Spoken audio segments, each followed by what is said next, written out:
মায়া, Alex এবং Jonah, তিন বন্ধু, একদিন প্রতিধ্বনির জঙ্গলে প্রবেশ করল।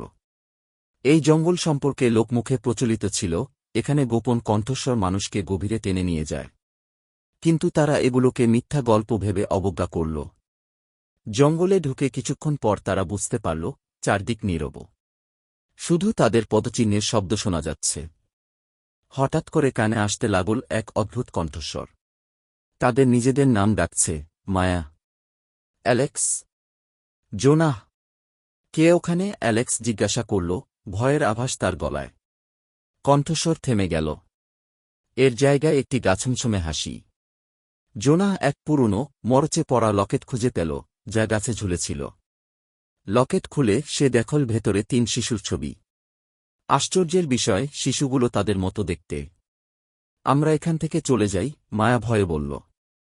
হঠাৎ জঙ্গল যেন জীবন্ত হয়ে উঠল। গাছের ছায়াগুলো লম্বা হয়ে তাদের দিকে এগিয়ে আসছে।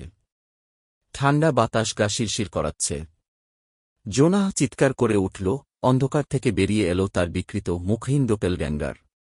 মায়া ও অ্যালেক্স দৌড়ে পালানোর চেষ্টা করল, কিন্তু প্রতিধ্বনি তাদের পিছু নিল।